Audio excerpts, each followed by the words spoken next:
আমার বাড়ি গোপালগঞ্জ, মাননীয় প্রধানমন্ত্রীর বাড়ির কাছে আমাদের বাড়ি, আমরা একই জেলার মানুষ, থানা পার্থক্য। বঙ্গবন্ধুর কবরের কাছে একই গ্রামে আমি বয়ান করে আসছি, জিহাদের ডাক দিয়েছি, ও জায়গায় আওয়ামী লীগ ছাড়া অন্য কোনো নাম নাই। ভোট সেন্টারে নিরিবিলি ভোটও যদি হইতে দেয়, তাও সম্পূর্ণ ভোটগুলো নৌকায় পড়ে। তাদেরকে আমি বললাম, এখনই যদি ফিলিস্তিনে যাইতে হয়, জিহাদের ডাক আসে, তোমরা কে কে রাজি আছো? আবাল বৃদ্ধ বনিতা সকলে একভাবে হাত জাগিয়েছে, সকলে আমরা জিহাদের জন্য প্রস্তুত। কথা বলেন। যদি কোন দল, যদি কোন সংগঠন, যদি কোন ক্ষমতার দল এই জিহাদ সম্পর্কে কটূক্তি করে, ও জীবন ভরে হজ করুক, সারা জীবন ভরে উমরা করুক, সারা জীবন ভরে নফল নামাজ পড়ুক, আর 1000 খতম কোরআন পড়ুক, আর যত বড় সুফি সাহেব হোক, যত বড় দরবেশ সাহেব হোক, যত বড় পীর সাহেব হোক না কেন, যত বড় দরবেশ হোক, আর যত বড় আল্লাহ ওয়ালা হোক, ও যদি জিহাদ সম্পর্কে যদি কোনো সমালোচনা করে, আর এইটাকে এই জামানায় অপ্রযোজ্য বলে মনে করে, আর এখনো তার সময় আসে নাই বলে মনে করে, বুঝে নিতে হবে ওই লোকটা 682টা আয়াতকে অস্বীকার করেছে। একটা আয়াতকে অস্বীকার করলে যদি কাফের হয়, 682 আয়াতকে অস্বীকার করলে কি মুমিন হয়? জোর হলো না কি হয়? আরো জোরে কি হয়? জিহাদের ফিল্ড আসলে আমি করব, এই ফতোয়া দেবে উলামায়ে আহলে হক। কখন যাইতে হবে এটা কোনটা বলবে?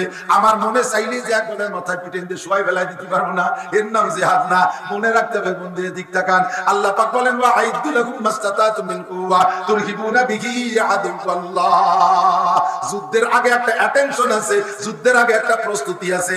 আল্লাহ পাক নিজেও বলেন, সংগঠন তৈরি করে প্রস্তুতি নিয়ে তারপরে ময়দানে নামাও। দেখেন আমেরিকার মহাশক্তি, ইসরায়েলের মহাশক্তি, ব্রিটেনের মহাশক্তি, এই কি বলা হয় যুক্তরাজ্যের মহাশক্তি, জার্মানিদের মহাশক্তি, বিশাল মহাশক্তির মোকাবেলায় হামাস আর ফিলিস্তিনের মুজাহিদরা নামছে।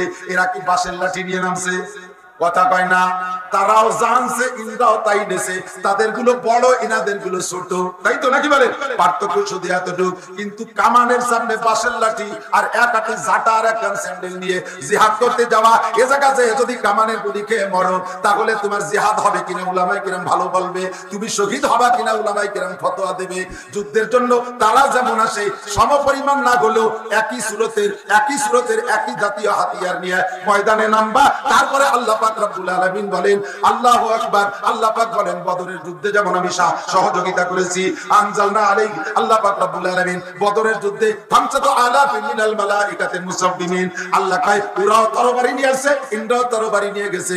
ইন্দ্রা আনছে 1000, ইন্দ্রা নিছে মাত্র 3 খানা, তবে তরবারি নিয়ে গেছে। আল্লাহ পাক এই 3 তরবারির পক্ষে 5000 ফেরেশতা পাঠিয়েছিলেন। উলামায়ে কিরাম কইয়া যখন আমাদেরকে ডাক দেবে জিহাদের জন্য, তখন আমরা সকলে যাইতে প্রস্তুত আছি না নাই? আমার বাড়ি গোপালগঞ্জ, মাননীয় প্রধানমন্ত্রীর বাড়ির কাছে আমাদের বাড়ি, আমরা একই জেলার মানুষ, থানা পার্থক্য। বঙ্গবন্ধুর কবরের কাছে একই গ্রামে আমি বয়ান করে আসছি, জিহাদের ডাক দিয়েছি, ও জায়গায় আওয়ামী লীগ ছাড়া অন্য কোনো নাম নাই। ভোট সেন্টারে নিরিবিলি ভোটও যদি হইতে দেয়, তাও সম্পূর্ণ ভোটগুলো নৌকায় পড়ে। তাদেরকে আমি বললাম, এখনই যদি ফিলিস্তিনে যাইতে হয়, জিহাদের ডাক আসে, তোমরা কে কে রাজি আছো? আবাল বৃদ্ধ বনিতা সকলে একভাবে হাত জাগিয়েছে, সকলে আমরা জিহাদের জন্য প্রস্তুত। কথা বলেন। আমরা এর বিরোধিতা কখনো করব না, ঠিক কি ঠিক না? এরপরে যে বিষয়গুলো আলোচনার মধ্যে বেশি আসছে, তার মধ্যে একটা হলো তাকওয়া। কথা বলেন। ওলামায়ে কেরাম সাক্ষী দিবেন, কোরআনে কারীমের ভিতরে যে বিষয়গুলো বেশি বেশি আলোচিত, একটা হলো নামাজ, আরেকটা হলো জিহাদ, আরেকটা হলো তাকওয়া, আরেকটা হলো ঈমান, আরেকটা হলো ইসলাম। এই তাকওয়া সংক্রান্ত আমি 3-4 টুকরা আয়াত পড়েছি। আল্লাহ পাক রব্বুল আলামিন বড় মহব্বতের সাথে ডাক দিয়ে বলেন, মক্কায় নবী হিজরত করার আগ পর্যন্ত 13 বছর ছিলেন। এই 13 বছরের মানুষকে সম্বোধন কইরা, আহ্বান করে, ডাক দিয়ে কথা বলতে গিয়ে আল্লাহ পাক একটা ভাষা ব্যবহার করেছেন।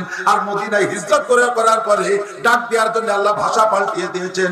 মক্কায় থাকতে যত আয়াত ডাক দেওয়ার জন্য, আহ্বান করার জন্য আল্লাহ পাক ব্যবহার করেছেন, এগুলো ছিল ইয়া আইয়ুহান নাস। হে মানব জাতি, মানুষ সকল, মানব জাতি, হিন্দু, বৌদ্ধ, খ্রিস্টান, মুসলমান, হাস্তিক, নাস্তিক, মুরতাদ, বেঈমান, কাফের, মুশরিক, সবই মানব জাতি। মক্কায় থাকতে আল্লাহ গোটা মানব জাতিকে ইয়া আইয়ুহান নাস বলে ডাক দিয়েছেন। আর মদিনায় যাওয়ার পরে আল্লাহ পাক ডাকের ভাষা পাল্টিয়ে দিয়ে বলেন ইয়া আইয়ুহাল্লাযীনা আমানু। মক্কায় থাকতেও তাকওয়ার উপরে ইয়া আইয়ুহান নাস করে ডাক দেওয়া আছে, ইয়া আইয়ুহান নাসুত্তাকু রাব্বাকুম, ইয়া আইয়ুহান নাসুত্তাকু রাব্বাকুম। হে মানব জাতি, তোমরা তোমাদের রবকে ভয় পাও। জোরে বলেন, কাকে ভয় পাবেন? কাকে বলেন? না লা নাখাফু আহাদান ইল্লাল্লাহ, আল্লাহ ছাড়া কেউকে ভয় পাই। আল্লাহ কয় ইয়া আইয়ুহান নাসু তাকু রাব্বাকুম, হে মানব জাতি তোমরা ভয় পাইলে একমাত্র আল্লাহকে ভয় পাও।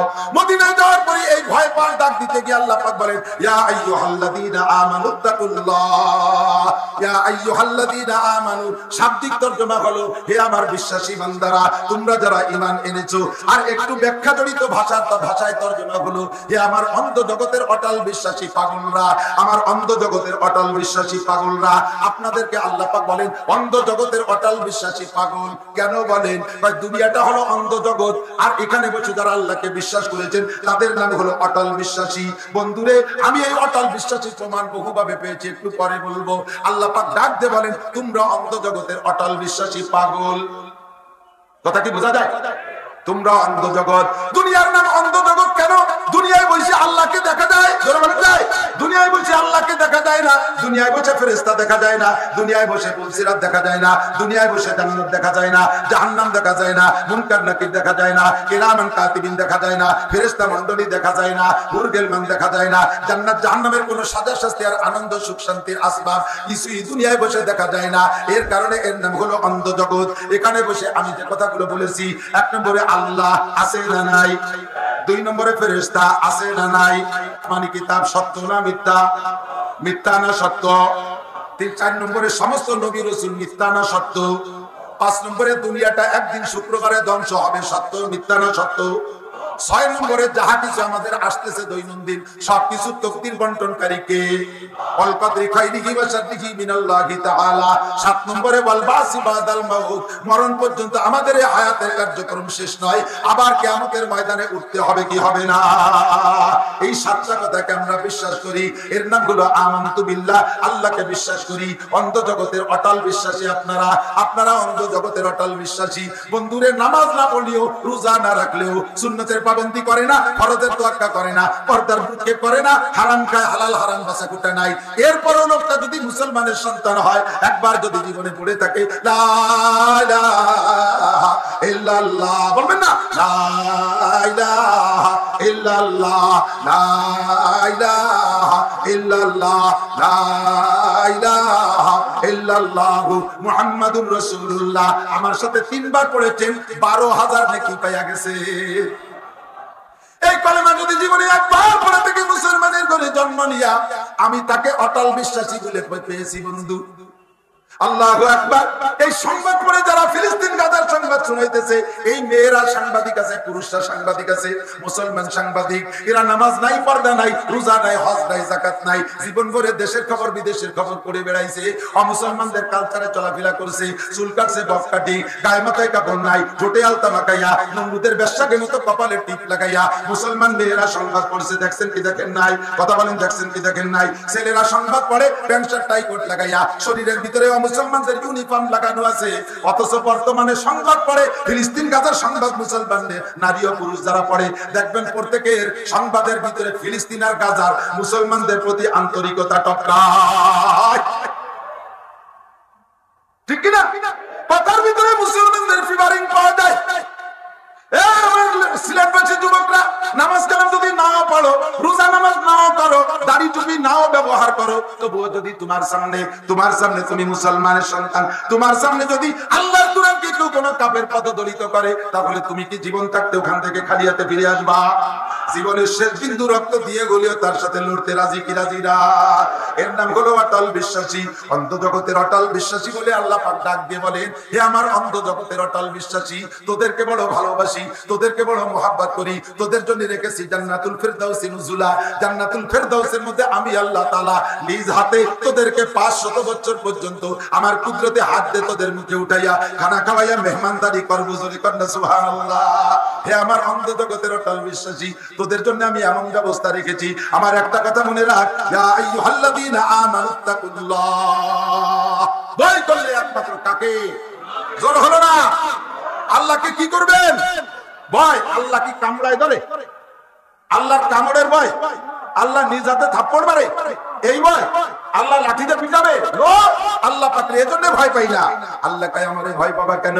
বাঘরে ভয় পাও তোমারে ছিঁড়ে গুড়ে খেয়ে ফেলবে এই ভয়, সাপরে ভয় পাও তোমারে দংশন করে মেরে ফেলবে এই ভয়, বাপরে ভয় পাও তোমাকে শাসন করবে পিটান দেবে এই ভয়, জজরে ভয় পাও তোমারে রায় দিয়ে ফাঁসি দিয়ে যাবে এই ভয়, পুলিশে ভয় পাও তোমারে ধরতে পারলে পিটান দেবে এই ভয়, র্যাবরে ভয় পাও তোমারে ক্রস ফায়ারে মেরে ফেলবে এই ভয়। তবে সম্পূর্ণ ভয় হলো তোমার মরণ পর্যন্ত শেষ। মরা হয়ে গেলে আর এদেরকে ভয় করা লাগে না। কথা কান ঠিক ঠিক না? বাঘে যদি খেয়ে ফেলে মেরে ফেলে আর ভয় শেষ, সাপে যদি দংশন করে মেরে ফেলে ভয় শেষ, আর যদি ফাঁসি দিয়ে দেয় মরণ হয়ে গেলে ভয় শেষ। আল্লাহু আকবার। আল্লাহ কয় আমারে ভয় করবি কেন? কয় বিচার দিনের মালিক আনা মালিক ইয়াউমিদ্দিন, আনা মালিক ইয়াউমিদ্দিন, বিচার দিনের মালিক আমি। এমন একটা দিন আসতেছে যেই দিনটার শুরু আছে শেষ নাই। আমাল হায়াতুদ দুনিয়া ইল্লা কালিল, এই দুনিয়ার জিন্দেগি একেবারে কম, মরণ পর্যন্ত শেষ। ওয়া ইন্নাদ দারাল আখিরাতা লাহিয়াল হায়াওয়ান, আখিরাতের জিন্দেগি হলো আসল জিন্দেগি, শুরু আছে তার শেষ নাই। কথা কান ঠিক ঠিক না?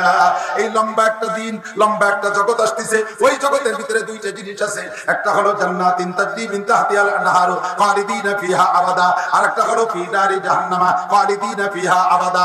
একটা হলো চির জান্নাত চির সুখের ঘর, আর একটা হলো চির অশান্তি জাহান্নামের ঘর। এই দুইটা ঘরেও জায়গা বিভক্ত করা হয়েছে। ও বান্দারে, তোমাকে এই দুইটা ঘরের ভিতরে চিরকাল থাকতে হবে, হয় জান্নাতি নয় জাহান্নামী। ওই দিন জান্নাতি আর জাহান্নামী হওয়ার ঘোষণা হবে আমার জবান দিয়া, আমি আল্লাহর জবান দিয়ে ঘোষণা হবে।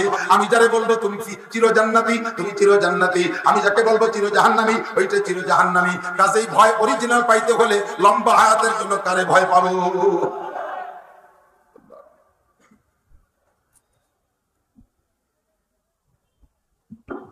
আল্লাহ। ইত্তাকুল্লাহ, ভয় কাকে? আল্লাহ। জানতে চাইলাম আল্লাহ তোমার তো ভয় অবশ্যই পাই, আর কিছুতে না পাই কমপক্ষে তুমি রোগ শোক আপদ বিপদ বালা মুসিবত এগুলো তো তুমি দিতে পারো দুনিয়ায়, পারে কি পারে না? এগুলো কে দেয়? আল্লাহ দেয়। ভয় পাই তোমারে, তো তোমাকে ভয় পাওয়ার কারণে তুমি আমার তোমাকে ভয় পেয়ে আমরা জগতে চলি। তুমি এই ভয়ের বিনিময় তাকওয়ার বিনিময় কি দিবা? কও। সময় কম বেশি নাড়াচাড়া করলাম না, আমার দিক থেকে সময় কম কামাই বেশি, আমি বলি থাকি সময় কম কামাই বেশি। তার মানে আমি অল্প সময় ওয়াজ করি মোটা টাকা নিয়ে যাবো তা না, অল্পক্ষণের ভিতরে একটু বেশি ওয়াজ করবো। সেই কথা ঘন হয়ে যাচ্ছে, শুনতে কষ্ট হবে, বা ব্যস্ততা থাকলে এরকমই হয়ে যায়। কষ্ট হচ্ছে আপনাদের, বুঝতে অসুবিধা হচ্ছে। আল্লাহকে ভয় করলে আল্লাহ কি দেবে এটা জেনে নেওয়া দরকার না? আমি কোরআন শরীফে আছে আল্লাহ পাক বলেন ইয়া আইয়ুহাল্লাযীনা আমানু, ইয়া আইয়ুহাল কি বলা হয়, ইয়া আইয়ুহাল্লাযীনা আমানু হাল আদুল্লুকুম আলা তিজারা, আছে না নাই? আমি কি তোমাদের একটা ব্যবসার কথা বলবো? জিজ্ঞেস করছে কে? ব্যবসা। ব্যবসা কি বলছেন? ব্যবসার কথা। আমি কি তোমাদের একটা ব্যবসার কথা বলবো? জানতে চাইলাম আল্লাহ এই ব্যবসায় লাভ কি? তুনজিকুম মিন আযাবিন আলীম। একটা ব্যবসা করলে তার একটা লাভ থাকতে হবে তো। আল্লাহ বলেন যে আমি একটা ব্যবসার কথা বলবো, এই ব্যবসায় তোমাদের ব্যবসা করবা। জানতে চাইলাম আল্লাহ কি দিবা? তুনজিকুম মিন আযাবিন আলীম, তোমাকে কঠিন শাস্তি থেকে বাঁচায় দেবে এই ব্যবসায়। সুবহানাল্লাহ। আল্লাহ পাককে জিজ্ঞেস করলাম আল্লাহ ব্যবসা তো করবো, কেনবে কে আর বেচবে কে? কে বেচবে আর কে কেনবে? আল্লাহকে বলেন ইন্নাল্লাহা আশতারা মিনাল মুমিনিনা আনফুসাহুম ওয়া আমওয়ালাহুম বিআন্না লাহুমুল জান্নাহ। এই ব্যবসায় বেচবা তোমরা, কেনবো আমি, বিক্রেতা তোমরা, ক্রেতা আমি আল্লাহ। বিনিময় কি? বিআন্না লাহুমুল জান্নাহ, তোমাদেরকে দেওয়া হবে জান্নাত। জোরে বলেন সুবহানাল্লাহ। তো একটা কিছু করলে তার বিনিময়ে একটা প্রতিদান আল্লাহ ঘোষণা দিয়েছে। এবার আল্লাহ পাক বললেন আমারে ভয় পাও, আমারে ভয় পাও, ইত্তাকুল্লাহ, আমারে ভয় পাও। জানতে চাইলাম আল্লাহ তোমারে ভয় পাইলে লাভ কি? আল্লাহ পাক রব্বুল আলামিন বলেন আখিরাতের সব লাভ তো থাকলোই, জাগতিক ভাবে যত লাভ তুই চাই সমস্ত লাভ পাইতে হলে আমাকে ভয় করতে হবে। রব্বুল আলামিন তুমি বলো। আল্লাহ পাক রব্বুল আলামিন অন্য আয়াতের মধ্যে বলতেছেন ওয়া ইয়াত্তাকিল্লাহা ইয়াজআল লাহু মাখরাজা। যুবক আমার দিক, ওয়া ইয়াত্তাকিল্লাহা ইয়াজআল লাহু মাখরাজা। আমি যুবকদের টার্গেট করি, যদি সব বক্তারাই যুবকদেরকে টার্গেট করে, কারণ বুড়োরা অনাসে এমনিতেই ভালো হয়ে গেছে। কথা বল না কেন? বুড়োদের এখন আর কোমরে জোর নাই, বাহুতে শক্তি নাই। 90 বছরের একজন বুড়ো শুয়ে শুয়ে ছেলের সাথে শুয়ে গেছে, মরে মরে ভাব। এই বুড়ো যদি তওবা করে আস্তাগফিরুল্লাহ, আল্লাহ আর জিনা করব না, এ তওবার কি ভ্যালু আছে কোন দিন? আল্লাহ যদি কয় না বুড়ো যাও একটু করি আসো, কয় না আল্লাহ ডায়াবেটিস বল নাই বাকি। আল্লাহকে তুমি জিনাতে তওবা করছো, এখন ইনভ্যালিড হয়ে গেছে, বেলা থাকতে তুমি তওবা করো না। মেম্বারশিপ ফেল করার পরে তওবা আছে মসজিদে যাই আর কোনোদিন টনমন মারবো না। কেন মারবো না? কয়বার মেম্বার হতে পারি। পুলিশ সাহেব রিটায়ার্ডের পরে তওবা করছে, আল্লাহ আর কোনোদিন ঘুষ খাবো না। কেন খাবো না? চাকরি ছুটি গেছে। এই যে তওবা, এ তওবা হলো অসময় তওবা। কথা বল, দর জবানি তওবা করদেন শিবায়ে পয়গম্বরি, در جوانی توبہ کردن شیوائے پیغمبریست وقت پیدی گرگ ظالم ہی شغل پرہیزگار যৌবন কালে ইবাদত করা যৌবন কালে তওবা করা যৌবন কালে ভালো হওয়া এটা হলো নবীওয়ালা স্বভাব আম্বিয়া আলাইহিস সালাতু ওয়াস সালামের সিরাত আর বৃদ্ধ হয়ে গেলে রয়্যাল বেঙ্গল টাইগারও বুজুর্গ হয়ে যায় আপনারা তো জান নাই দাওয়াত থাকলো যাইয়েন আমি ঘুরে নিয়ে আসবো সুন্দরবন আমার বাড়ির কাছে বলতে 60-70 কিলোমিটার দক্ষিণে একেবারে সুন্দরবনের গা ঘেঁষে মাহফিল হয় একবার মাহফিল করে রাত 1টার সময় ছাড়ছি ছাড়ার পরে শ্রোতারা বের হইছে এর মধ্যে শুনি যে বাক বাক বাক বাক করে চিল্লে বলা শুরু হয়েছে ঘটনা কি সব শ্রোতা যাইতে হবে একটা ব্রিজ পার হয়ে ওই ব্রিজের গোড়ায় মুরব্বি এসে বসে গেছে বাক বাক এরপরে ফরেস্টদেরকে ডাক দিয়েছে তারা ফায়ার টায়ার করছে তারপরে চলে গেছে গিয়েছি আমি একেবারে শরণখোলা সুন্দরবনের গায়ে মাহফিল করতে 2 দিন মাহফিল ছিল তো বললাম যে দিনের বেলাটা সুন্দরবন ঘুরে দেখবো সুন্দরবন ঘুরে দেখতে গিয়ে দেখি সুন্দরবনের গায়ে ছোট্ট একটা নদী ওই নদীর উপার হলো সুন্দরবন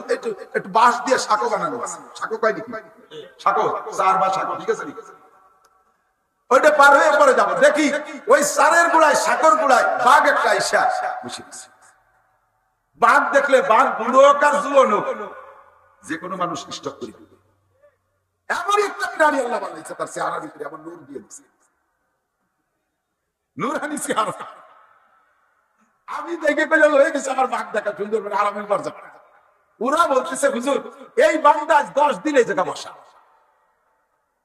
10টা দিন এই বাঘ এই জায়গা বসা ও শিকার করতে যাওয়ার ক্ষমতা নাই ওর সামনে দিয়ে জায়গাতে হরিণ ঘুরে যায় তাও থাবাজি ধরার বল ওই জায়গায় বসে বসে তাসবিহ তাহলিল করতেছে আল্লাহ মিলে করতেছে জিকির ফিকির আছে গেলাম কাছে যে বললাম কি মুরব্বি সালাম আলাইকুম কোন সারা শব্দ নেই আগে লাভ দিলে সামনের দিক 22 হাত যাইতো এখন লাভ দিলে পিছনের দিক 3 হাত যায় সেটুকু সামনে উঠতে পারে না কাজেই উনি তওবা করছে কথা কন্টে কিরিং না কাজেই উনি তওবা করছে ওরে বৃদ্ধ বয়সে রয়্যাল বেঙ্গল টাইগার তওবা করে বৃদ্ধ বয়সে সিংহ তওবা করে যৌবনকালে যদি তওবা করো সেই তওবা হলো অরিজিনাল তওবা কাজেই টার্গেট করি যুবকদের দিকে হে যুবক ভালো করে মনে রাখো আল্লাহ পাক বলেন আইয়াত্তাকিল্লাহ ইয়াজআল লাহু মাখরাজা ওয়া ইয়ারযুকু মিন হাইসু লা ইয়াহতাসিব তোমার জীবনে 3-4টা দাবি তোমার 1 নম্বরে তুমি বিপদ থেকে উদ্ধার হওয়া 2 নম্বরে তোমার প্রশস্ত রিজিকের ব্যবস্থা হওয়া 3 নম্বরে তুমি সম্মানী হয়ে চলা 4 নম্বরে সব সাকুল্যে মিলাইয়া সুখে এবং শান্তিতে থাকা সুখে শান্তিতে যদি থাকতে চাও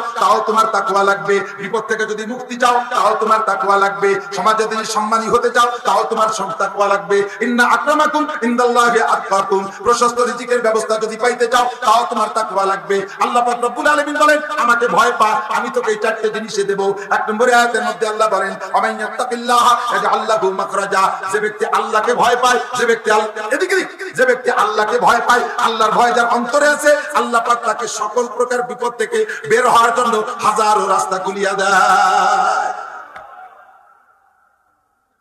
নামাজ মুসলমান নামাজ পড়ে না 100% শিওর আল্লাহর ভয় তার অন্তরে পরিপূর্ণ নাই কথা কয় না আল্লাহর ভয় যদি অন্তরে থাকে তাহলে সে নামাজ ছাড়তে পারে রোজা ছাড়তে পারে আল্লাহর ভয় অন্তরে থাকলে জিনা করতে পারে না আল্লাহর ভয় অন্তরে থাকলে চুরি করতে পারে না ডাকাতি করতে পারে না লুচ্চবি করতে পারে না মদের ব্যবসা করতে পারে না আপনাদের এলাকায় গাঁজা বা ফেন্সিডিল হিরোইনের ডিলার নাই তো এগুলো তো খায় না এলাকায় দাঁত মেজে দাঁত পরিষ্কার করে ফেলেছে যার অন্তরে আল্লাহর ভয় আছে ওই লোকটা হারাম মালের ব্যবসা করতে পারে না ওই লোকটা কোনো প্রকার গুনাহ করতে পারে না শরীয়তের কোনো বিধান ছাড়তে পারে না আল্লাহু আকবার আর এই লোকটাকে আল্লাহ পাক দায়িত্ব নিয়ে দেয় তুমি যদি কোনো আচানক বিপদে পড়িয়া যাও আমি তোমাকে ওখান থেকে উদ্ধার করব ঈশ্বর সবাই জানেন উলামায়ে কেরামের কাছ থেকে শুনতে কোনো তাই বাকি নাই এসে গেল আমি একটু আংশিক বলে যাই আল্লাহু আকবার সারা দুনিয়ার সমস্ত মুহাদ্দিসদের গোড়া বুঝেন তো শুরু মূল এই সিলেটও বহুত সাইকুলাতিস আছে চট্টগ্রাম আছে বাংলাদেশ আছে ভারতে আছে পাকিস্তানে আছে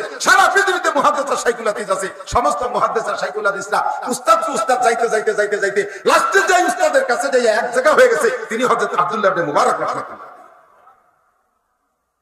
সারা পৃথিবীতে কত বড় মুহাদ্দিস আসছে কিনা ইমামে বুখারী রাহমাতুল্লাহ আলাইহির উস্তাদ এই আব্দুল্লাহ ইবনে মুবারক নাম হলো আব্দুল্লাহ নাম কি বাপের নাম মুবারক করিম বাপের নাম আরবিতে ছেলের নাম আগে বলে বাপের নাম পরে বলে এইজন্য আব্দুল্লাহ ইবনে মুবারক আর বাংলায় আর উর্দুতে বাপের নাম আগে বলে ছেলের নাম পরে বলতে আব্দুর রহমানের ছেলে আব্দুল রহিম এভাবে বলা লাগে তো আব্দুল্লাহ ইবনে মুবারক রাহমাতুল্লাহ আলাইহি এটি বহুত বড় বুজুর্গ ইনার বুজুর্গের আগে বুজুর্গ হলো আব্বা জান মুবারক করিম একজন সাধারণ গোলাম পশ্চিমে একজন গোলাম গোলাম বলতে আমরা চিনি, নাম শুনছি গোলাম, গোলামের পরিচয় দেন। গোলাম হলো যার মানুষ কিন্তু নিজস্ব কোনো আধিপত্য নাই, নিজস্ব কোনো ক্ষমতা নাই, নিজের কোনো স্বাধীনতা নাই। গোলামরে বিয়ে দেবে, সেই বিয়ের দম্পতিতে যেই সন্তানটা হবে ও সন্তানের মালিকও তার মালিক। ও সন্তানরা বিক্রি করে দিতে পারে, মা বাপের বাড়ি রেখে তার সন্তানকে বেশি ফেলাইছে। যেমন আপনার পালের গরুটা গাভীটারে রেখে বাছুরটারে বিক্রি করে দিতে পারেন, ওই রকম অবস্থা ছিল। এলো গোলাম। এই গোলাম মুবারক করিম, মুবারক করিমের মালিক বহুত বড় ধনী মানুষ, বহুত বাগান জায়গা জমি, বহুত ব্যবসা বাণিজ্য। তো খেজুরি বাগান আছে, আঙ্গুরি বাগান আছে, আনারের বাগান আছে, বিভিন্ন কিছু বাগান আছে। এক এক বাগানের মালিক হিসেবে এক একজনকে দায়িত্ব দিয়েছে। একটা আনারের বাগানের দায়িত্ব দিয়েছে মুবারক করিম। মুবারক তুমি এটা দেখাশোনা করবা। মুবারক ছেলেবেলা থেকে নামাজি রোজার পরে দীর্ঘ 15-20 বছরের ভিতরে অন্যান্য বাগান উনি পরিদর্শনে যায়, মুবারক করিমের বাগানে যায় না। মুবারক করিমের বাগানে যায়, কখনো ওনার যার ইচ্ছা হয় না, তো ওটা আমার উদ্ধার ছেলে, ওর জায়গা কেন করে না। কিন্তু 20 বছর পরে মুবারক করিম যখন টলমলে যুবক, তখন ওনার মনে শখ হয়েছে, ছেলে মানুষ ছোট্ট মানুষ দিয়ে আসছিলাম, আজ 20 বছর দেখি কেমন আছে, একটু মুবারকের বাগানটা দেখি আসি। সব বাগান দেখে দেখে সব যে বাগানে গেছে সেই বাগানে যাইয়া বলছে তোমার বাগানের ফল খাও। খেজুরেলা 1 নম্বর আজোয়া খেজুর খাওয়াইছে, আঙ্গুরেলা 1 নম্বর আঙ্গুর খাওয়াইছে, বেদানাওয়ালা 1 নম্বর কি বলা হয় পেয়ারাওয়ালা 1 নম্বর পেয়ারা খাওয়াইছে, এভাবে সবাই খাওয়াইছে। মুবারক করিমের বাগানে যাইয়া মালিক বলছে মুবারক, সবাই বাগানে গেছি, সবাই ভালো ভালো ফল খাওয়াইছে, তোমার বাগানে কোনোদিন আসি না, আজকে 20 বছর পরে আসছি, তোমার বাগান থেকে একটু আনার খাওয়া তো আমাকে। মুবারক করিম মা পুরো বাগান ঘুইরা একটা বড় লাল একটা আনার এইটা তুলে আইনা খুইলা প্লেটে কইরা দানাগুলো মালিকের সামনে দিয়েছে। মালিক সেখান থেকে 2-4টা দানা মুখে দিয়া এত টক যে সবজি পানি চলে আসছে। মুবারক এবার ধিক্কার দিয়েছে, মুবারক তুমি আমারে বিন্দু মাত্র মূল্যায়ন করলে না। যার বাগানে গেছি সে তার বাগানে শ্রেষ্ঠ ফল আমারে খাওয়াইছে, আর তোমার বাগানে আইছি তুমি এরকম একটা টক আনার আমারে খাওয়াইলা, একটা মিষ্টি আনার খাওয়াতে পারলে না। মুবারক কেন্দ্রে দিছে, মালিক আপনার বাগানের কোন আনারটা মিষ্টি আর কোনটা টক তো আমি জানি না, আমি চোখে দেখতে যেটা ভালো মনে হয় এইটা আমি আপনার খুলে দিচ্ছি, আমি মনে করছি এটাই মিষ্টি হবে, কিন্তু কোনটা টক কোনটা মিষ্টি আমি জানি না। কেন তুমি 20 বছরের মধ্যে আনার খাও নাই? বা মালিক আপনি তো আমার খাইতে বলেন নাই। সুবহানাল্লাহ, আপনি তো আমার খাইতে বলেন নাই। মুবারক করিমের মালিক আরে পাগল, একই বলিয়ে দেয়া লাগে, আমি কি জায়গা আসি তুই খাইলে দেখে কে? মুবারক করিম কয় মালিক আল্লাহু আকবার, আপনি আমার এই বাগানের মালি বানাই দিয়েছেন পাহারাদার। পাহারাদারি মানে হলো অন্য কেউ যেন বাগানে খেয়ানত করতে না পারে এবং আমিও যেন বাগানের খেয়ানত না করি, এই দুইটা জিনিসের নাম পাহারাদারি। কথা বলেন ঠিক ঠিক না? অন্য সবাই যে পাহারা দেয় খাইতে দেয় না, আমি যদি খেয়ানত করি তাহলে আমানতদারি হলো না, পাহারাদারি হলো না। এবার মালিক পারে আমি তো এখানে থাকি না, তুই খাইলে দেখবে কে, তোর কি পরানে চায় না খাইতে? মুবারক করিম মালিক খাইতে আমার মনে চায়, বহুবার আমি ইচ্ছা করেছি, আনারের বুটায় হাত দিয়েছি, এই আনারটা তুলে আমি খাবো। যখনই আমি আনারের ডগায় হাত দেই তখন আমার মনে পড়ে এই আনারের মালিক আপনার মালিক আমার মালিক এক মালিক রব্বুল আলামিন, কুলিল্লাহুম্মা মালিকাল মুলক, এই জগতের মালিক আমার আল্লাহ। আমার আল্লাহ আমার হাতের দিকে তাকায় আছে, আমি আনারে হাত দিলে আমার আল্লাহ আমার হাতের দিকে তাকায় থাকে, আমি আর তখন আনার ছিঁড়তে পারি না, এজন্য খাইতে পারি না। মালিক কয় মুবারক আরে গাছের থেকে তুলে না খাইস, যে আনার গুলো নিচেই পড়ে যায় এমনিতে তা তো দুইটা খাইতে পারি, যে কোন গাছের কোন আনার কি হালাত জানতে পারি। মালিক তাও তো বলেন নাই যে পড়ে যাগুলো খাবি, এমনি পড়ে যাগুলো খাবি যেগুলো বেচা যায় না, তাও তো বলেন নাই, তাই খাইতে পারি। কার ভয়ে? জোর হলো না? ও জায়গা কি মালিক আছে? ও জায়গা কি আর কোনো গার্ড আছে? বাগানে মূল দুনিয়ার মালিকও নাই, আর কোনো গার্ডও নাই, একমাত্র আল্লাহর ভয়। আল্লাহর এই ভয় 20টা বছর ভিতরে লালন পালন করে রেখে জিহ্বারে কন্ট্রোল করেছে। মালিক মুবারক করিমের জবানের এই বক্তব্য শুই না চোখ থেকে পানি ছেড়ে দিয়ে কয় মুবারক তোর মতো বুজুর্গ, তোর মতো আল্লাহ ওয়ালা, তোর মতো মুত্তাকিন মানুষকে যদি আমি গোলামীর জিঞ্জিরে বন্দী করে রাখি, কিয়ামতে আল্লাহ পাক আমার গলায় শিকল দিয়ে বন্দী করতে পারে। ও মুবারক তোরে আর বন্দী রাখা যাবে না, আজকে থেকে তোমাকে আমি আজাদ করিয়া দিলাম। ও দোস্ত, এবার আল্লাহ পাক তাকে কি করলেন? তাকওয়ার বদৌলতে তাকে বন্দী থেকে মুক্তি দান করলেন। আল্লাহ কয় মাইয়াত্তাকিল্লাহ ইয়াজআল লাহু মাখরাজা, যে আমারে ভয় করে আমি তাকে বের হওয়ার ব্যবস্থা করে দেই। বিপদ থেকে গোলামীর জিন্দি থেকে মুবারক করিম বের হলেন একমাত্র কিসের ওসিলায়? তাকওয়ার ওসিলায়। কথা ঠিক ঠিক না? এবার মুবারক করিমকে আজাদ করে দিয়া মালিক বাড়ি গেছে, বাড়ি যায় বাসায় যায় স্ত্রীকে নিয়ে বইসা দুইজন বসে একেবারে ঘরোয়া পরিবেশে, মালিকের দুই চোখ বেয়ে বেয়ে পানি পড়তেছে। স্ত্রী বলে কি ব্যাপার, অন্যদিন বাগবাগান ঘুরে এসে আনন্দে আনন্দে আসেন, আজকে কি করে দুর্ঘটনা করছে, কাঁদছেন কেন? ভাই আজকে একটা কাম করে আসছি, কামটা হলো আমার মুবারক করিমকে আমি আজাদ করে দিছি। গোলাম ছিল আমার কোলের মধ্যে ছিল, দেখতাম মাঝে মধ্যে যাইতাম না সে আসতো দেখতাম, কিন্তু আজকে থেকে আজাদ করে দিছি, মুবারক চলে যাবে, আমার এই বছর করে আর দেখতে পারবো না, এই মহব্বতে আমি কাঁদতেছি। স্ত্রী কয়, হে আমার প্রিয় স্বামী, আমার বিশ্বাস আপনার সম্পদে ধস নেমে আসবে, সব জায়গা চোর চোরটায় ভরা, এক মুবারক করিমের তাকওয়ার বদৌলতে আল্লাহ পাক আপনার সম্পদের উন্নতি রেখেছিল, আজকে মুবারকটা আজাদ করে দিয়েছেন, মুবারক চলে যাবে, আপনার আমানতদার আর কেউ থাকলো না, এখন শুধু খেয়ানতকারী, ওদের মাধ্যমে আপনার সম্পদে ধস নেমে যাবে, আপনি যে কোনো ভাবে যে কোনো মূল্যে মুবারক করিমকে আটকানোর ব্যবস্থা করেন। মালিক যায় মুবারককে বলছে, মুবারক তোমারে আজাদ করে দিছি, আজাদ আর ফেরত হয় না, তালাক দিলে যেমন আর বউ ফেরত হয় না, গুলাম আজাদ করে দিলে এরকমটা ফেরত হয় না, কাজেই তোমাকে আর রাখা যাবে না, তবে মুবারক তুমি যদি আমার প্রতি ইহসান করে একটা কাজ করো। মালিক বলেন কি? যে তুমি কোথাও যাবা না, অন্য জায়গায় গেলে তো চাকরি করবা, আমার এই পুরো সম্পদের চিফ ম্যানেজার তোমাকে বানাই দিলাম। সম্মান বাড়ছে না কমছে? কিসের ওসিলায়? মাত্র 20 বছর আল্লাহর ভয়তে জিহ্বারে কন্ট্রোল করেছে, সেই ওসিলায়। কথা কোন ঠিক ঠিক না? আমাইয়াত্তাকিল্লাহ ইয়াজআল লাহু মাখরাজা, এবার রিজিক শুরু হয়ে গেছে। মুবারক করিম মালিকের বিশাল সম্পদের চিফ ম্যানেজার। ইতিমধ্যে মালিকের একটাই মাত্র মেয়ে, বিশাল সম্পদশালী মালিকের একটি মাত্র মেয়ে, মেয়েটা বড় দিনদার, মেয়েটা বড় সুন্দরী, মেয়েটা বড় রূপসী, মেয়েটা বড় গুণবতী, মেয়েটি বিয়ে দেবে কোন জায়গায়, কিভাবে বিয়ে দেবে, মেয়েটি এখন অ্যাডাল্ট হয়ে গেছে, সাবালিকা। স্বামী স্ত্রী দুইজনে পরামর্শ করছে, ভাই মেয়েটারে কেমন জায়গা বিয়ে দেবো, ভাই বিয়ে তো দেবো যেমন জায়গায় হোক না কেন, আগে কেমন জায়গা বিয়ে দেবো, এর জন্য একজন জ্ঞানী মানুষের কাছ থেকে পরামর্শ নেওয়া হোক, আমানতদার মানুষের কাছ থেকে পরামর্শ নেওয়া হোক, সে যেভাবে বলে সেইভাবে বিয়ে দেবো। আমানতদার তো দেখছি সারা দেশ জুড়ে, মুবারক করিমের মতো আমানতদার নাই। জিজ্ঞেস করলি তার কাছে শুনতে হবে যে মেয়ে বিয়ে দেবো কেমন ছেলে ভালো হয়। সুবহানাল্লাহ। মুবারক করিম এখন মালিকের উপদেষ্টা। সম্মান বাড়ছে না কমছে? কিসের ওসিলায়? আমাদের বাংলাদেশে মুবারক করিমের অভাব নাই। কন্ট্রাক্টরকে কাছে রাস্তার আমানত দেই, 10 কিলোমিটার রাস্তা করিয়ে ওই মাথায় জাতি জাতি পিছনে রাস্তার টিউমার হয়। কথা কয় না? আজকেও সিলেটের বহু জায়গায় জাফলং গেছি, জাফলং থেকে আসছি, আসার পথে জৈন্তপুর থেকে আসার পথে কত যে টিউমার আলা রাস্তার, খাইজুরি সুলতানি আলা রাস্তা দেখছি, তার বলার না। সব মুবারক করিমরা খাই ফেলেছে। গুরবামিরু সাগজিরু মুশরাদার ওয়াকুনাত, গুরবামিরু সাগজিরু মুশরাদার ওয়াকুনাত, ইটুনি আর কানে দৌলত মুলকেরা বিরাকুনাত।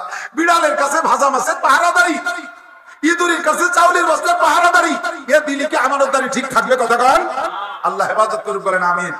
মুবারক করিম 20 বছর জবানকে কন্ট্রোল করছে, খালি পদমর্যাদা বাড়তেইছে। এখন মালিকের উপদেষ্টা, এখন জিজ্ঞেস করছে, মুবারক মেয়েটা তো বড় হয়েছে, তোমারই ভুল, কিভাবে বিয়ে দেওয়া যায় বলো তো, ছেলে কেমন হলে ভালো হয়? মুবারক করিম বলছে যে মালিক, আল্লাহ নবী বলেছেন তুলকা আনবার আতুলে আরবা, মেয়েদেরকে বিবাহ দেওয়া যায় ছেলেদের 4টে গুণ দেখে, অথবা মেয়ে বিয়ে করতে গেলে ছেলেরা মেয়েদের 4টে গুণ দেখতে পারে। একটা হলো জামালিহা, মেয়ের রূপ দেখে বিয়ে করে। 2 নম্বর হলো হাসাবিহা, বংশ দেখে বিয়ে করে, ভালো বংশের হলে নিজের একটু শক্তি বাড়ে। 3 নম্বর হলো মালিহা, মালদার পার্টি দেখে বিয়ে করে। শ্বশুরের 200 বিঘা জমি আছে, 50 কোটি টাকা আছে, 101 বাপের এক মেয়ে, ওই মেয়ে বিয়ে করতে পারলে শ্বশুর মরতে যে দেরি, আমার শিল্পপতি হতে দেরি হবে না। আছে না নাই? কথাকার একদম খোঁজে কি খোঁজে না? 3 নম্বরে দিনইহা, 4 নম্বরে দিনইহা, দিনদার দেখে বিয়ে করা যায়। এবার হুজুর নিজেই 4টে বলে বলছেন, ফাসফার বিজাতি দিন, তোমরা ওই 3টে থাকলে ভালো, রূপ থাকলে ভালো, না থাকলে দোষ নাই, ধন সম্পদ থাকলে ভালো, না থাকলে দোষ নাই, ভালো মানুষ হলে ভালো, না হলে দোষ নাই, কারণ বান্দায়ে আশকে শুধু সরকে নাসব কুনজামি কেদারি রাহ কুলা ইবনে কুলা চিজেনি, আল্লাহর আশিক বান্দা হও, দিনদার বান্দা হও, এই রাস্তায় করে অমুকের বেটা অমুক, এই পরিচয়ের কোনো দাম নাই, কাজেই দিনদারিকে প্রাধান্য দাও। কথা বলেন ঠিক ঠিক না? ফাসফার বিজাতি দিন। বিয়ে করতে যাবি কক্সবাজার, কুয়াকাটা, আর ওই তো তোমাদের বাড়ির কাছে আছে জাফলং, জৈন্তাপুর, তামাবিল বর্ডার, ও জায়গা যেয়ে দেখবা যে সারা দেশের শিক্ষা সফর পার্টি আসছে, সুন্দরী মহিলাদের অভাব নেই, সুন্দরী একটা দেখে বিয়ে করে নিয়ে আসবা। অন্য কোনো দিক খেয়াল করো নাই, ধার্মিকতা দিনদারি দিক খেয়াল করো নাই, তুমি দেখে একেবারে দাবড়ের ঘোড়া একটা সুন্দরী দেখে নিয়ে আসছো। আল্লাহ বাসালি, ঘোড়ার বাড়ি আনলি পারা, ঘোড়ায় লাইথই, গরু তিলাইথই 1 পাও দিয়ে, ঘোড়ায় লাইথই 2 পাও দিয়ে। কথা বল না কেন? ঘোড়ায় গরু তিলাইথই কয় পা দিয়ে? 1 পা দিয়ে লাঠি মারে না, আর ঘোড়ায় লাইথই জোড়া লাঠি, তোরও লাইতে তোর মা বাপরও লাইতে। বিয়ে করলি একটা দিনদার ভদ্র নামাজি মেয়ে দেখে বিয়ে করিস। মালিকরা পরামর্শ দিলেন, হাদিসের পরামর্শ আপনারা শুনেছি, এবার আপনার যেটা ভালো লাগে সেটা আপনি পছন্দ করতে পারেন। আর মালিক মুবারক করিম, মুবারক তো তুই তো ঘোরাফেরা করিস, স্বাধীন করে দিছি, 1 বছর তোর চাকরি, এগুলো তো দেখবি, 1 বছর আলাদা বেতন পাবি। এই 1 বছর চাকরি হলো, এই 4 নম্বর গুণের একটা ছেলে আমার খুঁজে এনে দে, আমার মেয়েটা বিয়ে দেবে। যেই মুবারক করিম গোলাম থাকা অবস্থায় আল্লাহর ভয়ে 20 বছর জিব্বারে কন্ট্রোল কইরা আজাদি পেয়েছে, এই মুবারক করিম ছেলে মাপার যে কাঠি, ছেলে মাপার যে ফিতে নিয়ে নামছে, ওর মাপে ছেলে পাওয়া বড় কঠিন। কথা কন। 1 বছর ঘুরিয়ে গাড়ি এসে মালিক এই যে ফিতে নেন, মাপে কোনো ছেলে পেলাম না। হয় না। দেখি কয়েকদিন দেখার পরে দেখি যে সে বিভিন্ন প্রকারের সমস্যা, কাজে আমি পালাম না, এই আপনার ফিতে দেন। এখন তাহলে কি মেয়ে বিয়ে দেবো না? স্বামী স্ত্রী দুইজন মশওয়ারা ফিরে আবার বসে মোজাকারা, কি করা যায়? কয় যে আর তোমার ছেলে মাপার দরকার নাই, ভাই এটা মুবারক করিমের সাথে দিয়ে দাও। মুবারককে ডেকে নিয়েছে, বাবা তোর এই ফিতে জমা থাক, আর ছেলে মাপার দরকার নাই, তুমি আমার জামাই, তোমার সাথে মেয়ে বিয়ে দেওয়ার সিদ্ধান্ত নিয়েছি, তুমি কবুল করো, আমার মেয়ে তোমার সাথে বিয়ে দে।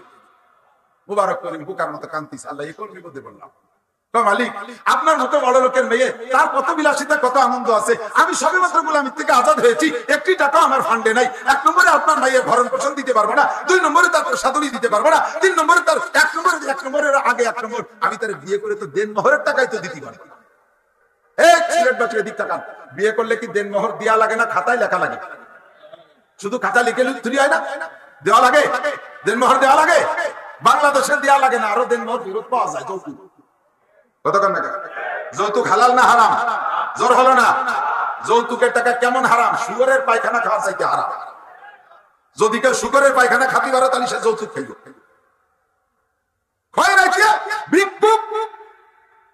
তুই একজন পুরুষ, তোর শ্বশুর একজন পুরুষ, তুই মায়ের শ্বশুরি মায়ের বিয়ে করতে যাইয়া শ্বশুরের কাছে মোটর সাইকেল খয়রাত করিস, তোর লজ্জা করে না?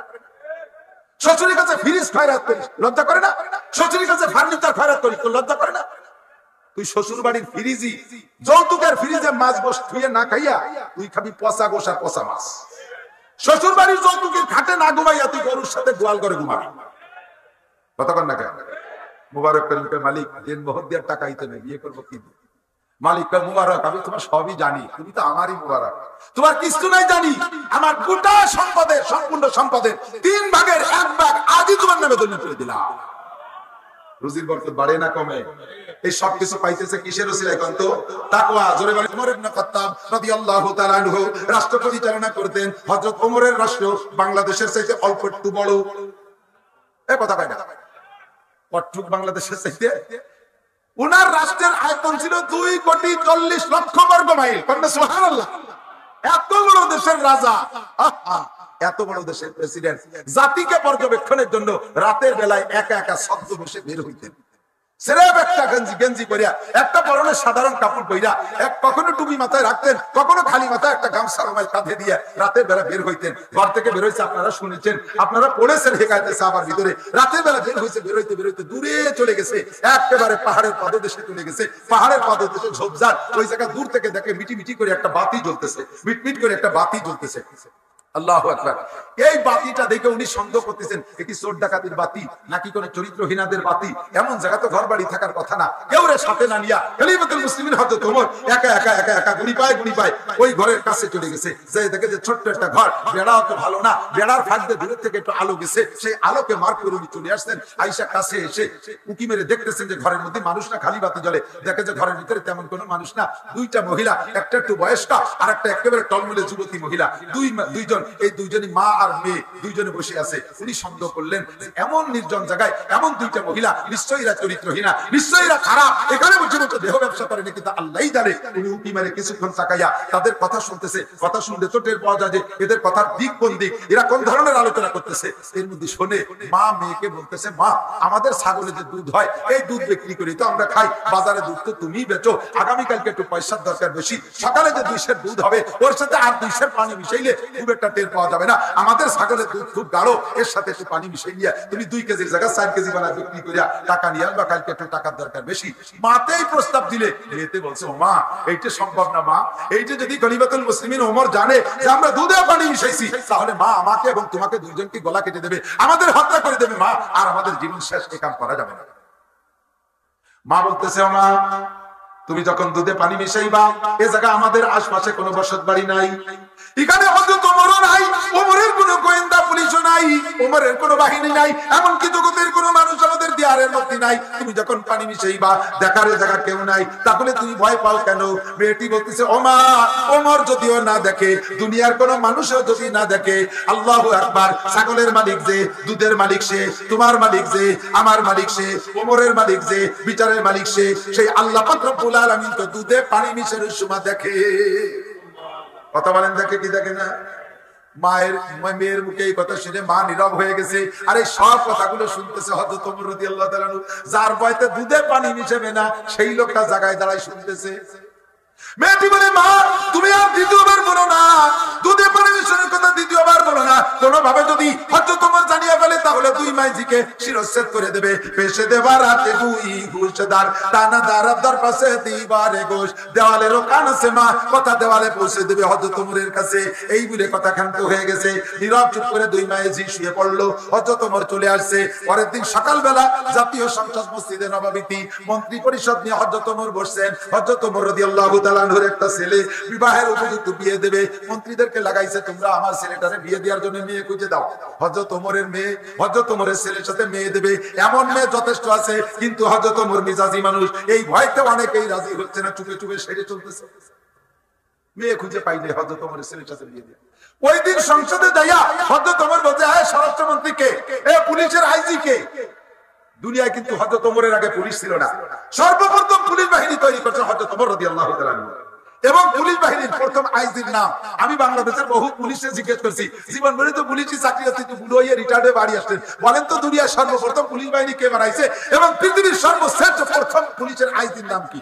ওই যে হুজুর আদার ব্যাপারে জাহাজের খবর দিতে দরকার, চাকরি হলে বেতন করিনি, ঘুষ খাই বাড়ি চলে এসে হাত শেষ করে তবা দিলে তবলিগে যাবেন। অত ঝামেলা গাড়ি উঠে না। পুলিশের প্রথম আইজির নাম হযরত মুখতার রাদিয়াল্লাহু তাআলা আনহু। একজন সাহাবী মুখতার রাদিয়াল্লাহু তাআলা পুলিশের প্রথম আইজি ছিলেন। এরপরে হযরত ওমর বললেন, হে আইজি সাহেব দুইজন পুলিশ দাও। স্বরাষ্ট্রমন্ত্রী খবর নাও। এবার বললেন, যাও অমুক জায়গা যায় দেখো ছোট্ট একটা ঝুপড়ি ঘরের ভিতরে মা ও মেয়ে দুইজন আছে, আমার সালাম দিয়ে দুইজনকে যত্ন সহকারে নিয়ে আসবা।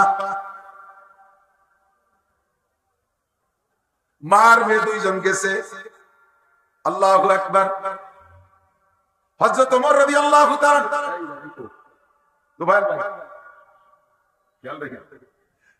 পুলিশ যখন গেছে মা মেয়ের ঘরের দরজায় যাইয়ে দাঁড়ানোর সাথে সাথে মেয়ে থেকে, মা ও মা সব শেষ, দুধও শেষ, ছাগলও শেষ।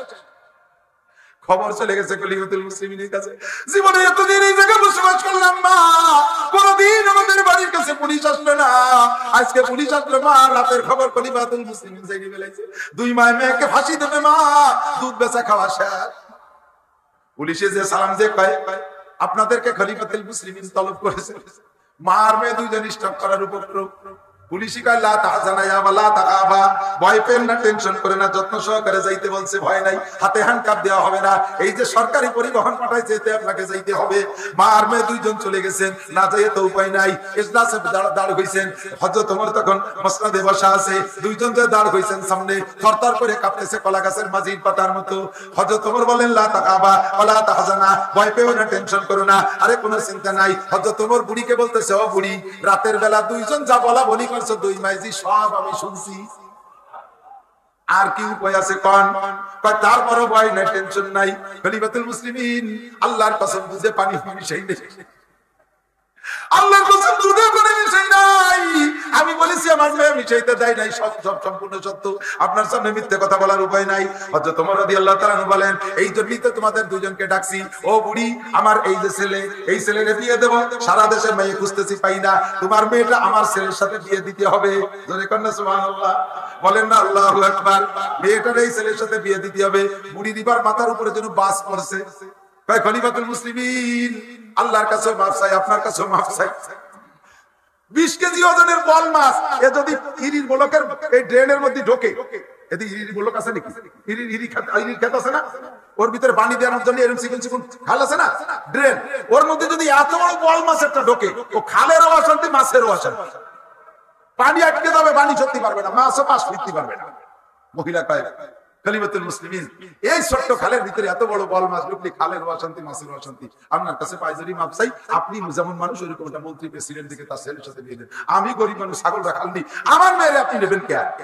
কথা বলবো না, তুমি রাজি থাকো। অন্য মন্ত্রীরা সাহাবায়ে কেরামরা পরামর্শ দিচ্ছে, সবার সাথে বুড়ি তোমার কপাল ভালো, তুমি রাজি হয়ে যাও। রাজি হয়ে গেল, জায়গায় বিয়ে হয়ে গেল। ও দোস্ত, ওই ছাগলের রাখালনির মাইয়া, ছাগলের রাখালনির মাইয়া, সে খলিফাতুল মুসলিমিন হযরত ওমরের পুত্রবধূ। এটা একমাত্র কিসের ওসিলা? জোর হলো না কিসের? আমাইয়াত্তাকিল্লাহ ইয়াজআল লাহু মাখরাজা। আরো লম্বা লম্বা ইতিহাস সময় নাই, আমি এখনই ছেড়ে দেবো। সংক্ষেপে ছোট্ট কথা বলছি। এই মেয়েটার বিয়ে হলো যে ছেলের সাথে, সেই ছেলের ঘরে একটা ছেলে, তার নাম, এই ছেলের ঘরে একটা ছেলে, তার নাম আব্দুল আজিজ। নাম রাখছে কি? আব্দুল আজিজ। এই আব্দুল আজিজের ঘরে আরেকটা ছেলে, এই আব্দুল আজিজের ছেলে হইছে, এই আব্দুল আজিজের ছেলের নাম রাখছে আবার ওমর, যার নাম আপনারা উলামায়ে কিরামরা জানেন, ওমর ইবনে আব্দুল আজিজ। এই ওমর সেই ওমর, এর খিলাফত হযরত খলিফাতুল মুসলিমিন ওমরের খিলাফতের মতোই ছিল। ওমর ইবনে আব্দুল আজিজের খিলাফত, রাষ্ট্র পরিচালনা এত নিখুঁত এবং এত তাকওয়া পূর্ণ ছিল যে বাঘে আর ছাগলে, বাঘে আর হরিণে পাশাপাশি পানি খাইতো, কেউ কেউ দিকে ফিরে তাকাইতো না। জোরে কান্না সুবহানাল্লাহ। মাটা এরকম মুত্তাকি, এই কি বলে দাদি, তিনি হইছে, এই মেয়েটা হইছে সেই ওমর ইবনে আব্দুল আজিজের দাদি। এই দাদি এরকম মুত্তাকি, যার কারণে তার ঔরসের সন্তান, তার পেটের সন্তানদের ভিতরে এমন নেক সন্তান পয়দা হয়েছে। খলিফাতুল মুসলিমিন ওমর ইবনে আব্দুল আজিজ রাহমাতুল্লাহ আলাইহি। আমি আর পারবো না, আরো বহু ওয়াকিয়া। ওমাইয়াত্তাকিল্লাহ ইয়াজআল্লাহু মাখরাজা। ও যুবক, গুনাহ করার জন্য, গুনাহ থেকে ফেরার জন্য তুমি তিনটে কথা মনে রাখলে এর নামে তাকওয়া, তাহলে তুমি গুনাহ থেকে ফিরতে পারবা। এক নম্বরে, গুনাহ করার সময় তাৎক্ষণিক মনের ভিতরে নিয়ে আসবা, আমি গুনাহ করতেছি, হুবহু এই গুনার হালাতে আমার আল্লাহ দেখে। কথা কয় না? জোরে বলেন দেখে। আমার ফরিদপুর শহরের রাজেন্দ্র কলেজ নামে একটা কলেজ আছে, কলেজের পাশে পাবলিক ফাংশনে একটা মাহফিল গেছি মসজিদে। ওই মাহফিল শেষ করে খানা দানা খেয়ে আসবো, আমার খানা পরিবেশন করতেছে একটা যুবক ছেলে, মাথায় পাগড়ি, গায়ে জুব্বা, ফিসফিসে পাতলা দাড়ি। আমি মনে করছি ফরিদপুর শহরে খাবাসপুর মাদ্রাসার ছাত্র হবে। বয়ানে খানা দানা শেষে গাড়িতে উঠবো, এর মধ্যে ছেলে বলতেছে, হুজুর আমি রাজেন্দ্র কলেজের এই গ্রুপের ছাত্র, আমি কলেজ স্টুডেন্ট, আমার একটু, আমি কোথায় থাকি একটু দেখে যাবেন হুজুর, একটু আমার রুমটা একটু বরকত দিয়ে যাবেন পা রেখে। আমি বললাম চলো যাই। ভিতরে ঢুকে দেখে আমি নতুন করে আমার নতুন ইমাম তৈরি করছি। ভিতরে ঢুকে দেখি ওয়ালের সব জায়গা, বিল্ডিং তার রুমে ওয়ালের সব জায়গা লেখা আল্লাহ দেখে, আল্লাহ দেখে, বাংলায় লেখা আল্লাহ দেখে, পুরো ছাদের সব জায়গা লেখা আল্লাহ দেখে, আল্লাহ দেখে। একটা রুমের ভিতরে একটা ছেলে, যুবক ছেলে রাতের বেলা একা থাকলে গুনাহ করার অনেক পদ্ধতি আছে। কতক্ষণ আছে না নাই? যখনই চিত হয়ে শুবে ছাদের দিক তাকায় দেখবে যে আল্লাহ দেখে। এই কথাটা চোখে পড়লে আর কি তার গুনাহ করা সম্ভব? ওয়ালের দিক তাকায় গুনাহ করবে, দেখে ওয়ালে লেখা আল্লাহ দেখে, এই ওয়ালের দিক তাকায় দেখে দেখে যে আল্লাহ দেখে। কাজেই তখন যদি আল্লাহই এত দেখে, তাহলে আমি কিভাবে এই জায়গা গুনাহ করব? ও যুবক, তুমি গুনাহ থেকে বাঁচতে হলে, যে কোনো ব্যক্তি গুনাহ থেকে বাঁচতে হলে গুনাহর সময় কল্পনা করো ওই অবস্থাটা কে দেখে, তাহলে গুনাহ থেকে ফিরা সম্ভব। এর নাম তাকওয়া। দুই নম্বরে, তুমি যখন গুনাহ করো, কিরামান কাতিবিন ইয়ালামুনা মা তাফআলুন মা ইয়ালফিজু মিন কাউলিন ইল্লা লাদাইহি রাকিবুন আতীদ। ওই জাফলঙ্গের জঙ্গলের ভিতরে, সাবাগের ভিতরে বসে প্রেমিকাকে নিয়ে গল্প করো, চলে যাও সুন্দরবনের ভিতরে, চলে যাও কক্সবাজার চরের উপরে, ও জায়গাকে কিরামান কাতিবিন আছে না নাই? গোয়েন্দা ফেরেশতা সিসি ক্যামেরা নিয়ে আছে না নাই? এই কথাটা ভাবলেই তুমি গুনাহ থেকে ফিরে আসতে পারবা। তিন নম্বরে আরেকটা কথা মনে রাখবা তাকওয়ার জন্য, সেটা হলো আমি যে অবস্থায় গুনাহ করতেছি, জাস্ট খুব হয়ে এই অবস্থায় আমার মরণ হতে পারে কি পারে না? কতক্ষণ? আমি জিনারত অবস্থায় মরণ হতে পারে, মদ গাঁজা খাওয়া অবস্থায় মরণ হতে পারে, ফেসবুকে ইউটিউবে ল্যাংটা ছবি দেখতেছেন এই অবস্থায় মরণ হতে পারে। আল্লাহ নবী বলেন, তামুতুনা কামা তাহয়াউন ওয়া তুহশারুনা কামা তামুতুন। তোমার জীবন যাপন যেমন হবে, মরণটা তোমার তেমন হবে, আর তোমার মরণটা যেমন হবে, তোমার হাসরের মাঠে উঠাটাও তেমন হবে। আল্লাহর সামনে জিনারত অবস্থায় উঠবা, আল্লাহর সামনে দাড়ি কাটা অবস্থায় উঠবা, আল্লাহর সামনে দাঁড়িয়ে খাড়িয়ে পেশাব করা অবস্থায় উঠবা, আল্লাহর সাথে প্রেমিকার সাথে গল্পরত অবস্থায় মরছ সেই অবস্থায় উঠবা, সিনেমা বাইস্কোপ দেখা অবস্থায় উঠবা, ফেসবুকে ল্যাংটা ছবি দেখা অবস্থায় উঠবা, মদগাঁজা ফেন্সিডিল খাওয়া অবস্থায় উঠবা। এর চাইতে তুমি কেমন মরা দরকার? ইন্নাল্লাযীনা ক্বালু রাব্বুনাল্লাহ সুম্মা ইসতাকামু তাতানাজ্জালু আলাইহিমুল মালায়েকা। যাদের অন্তরে আল্লাহর ভয় আছে, আল্লাহকে রব বলে স্বীকার করে, তাদের মরণের সময় আল্লাহ তাআলা 500 ফেরেশতা পাঠিয়ে দেন। তারা আয়েশা কয়, আল্লাহ তাখাফু ওয়া লা তাহজানু ওয়া আবশিরু বিল জান্নাতি আল্লাতী কুনতুম তুআদুন। কোনো ভয় নাই, কোনো টেনশন নাই, এই জান্নাতে তুমি যাবা। নাহনু আউলিয়াকুম ফিল হায়াতি দুনিয়া ওয়া ফিল আখিরাহ। জান্নাতি ফেরেশতারা আপনাকে স্বাগতম শুভেচ্ছা জানাইয়া মুবারকবাদ দিয়া আপনার রূহটাকে ইল্লিনে জমা দেবে, আপনি সেই থেকে জান্নাতের আলো বাতাস পেতে থাকবেন। কন্যা সুবহানাল্লাহ। আল্লাহ তাআলা আমাদের সকলকে তাকওয়া, পরহেজগারি, খোদাভিদিত্ব অন্তরে পয়দা করা তৌফিক দান করে, জোরে বলেন আমিন। জীবনে অনেক তারিখ বলছেন, কোন তারিখে নেকি হইছে না গুনাহ হইছে তা আমি বলতে চাচ্ছি না। আজকে 3টে তারিখের নাম কবেন, ইনশাআল্লাহ নেকি হবে। পারা যাবে আমার সাথে? বলেন 2। হয় না, বুঝে নাই। তারিখের নাম কবেন আমার সাথে? 2 সবাই, 2, 3, 4 ফেব্রুয়ারি 2024 টঙ্গী বিশ্ব ইজতেমা। কিছু লোক কই নিয়ে এসেছে, আরে জান না জান, সে ঘোষণাটা তো দেয়া যায়। জোরে জোরে বলেন টঙ্গী বিশ্ব ইজতেমা। আহলে হক উলামায়ে কিরামের তত্ত্বাবধানে 2, 3, 4 ফেব্রুয়ারি টঙ্গীর ময়দানে ইজতেমা। এই একটাই ইজতেমা, ইজতেমা মানে এইটাই ইজতেমা।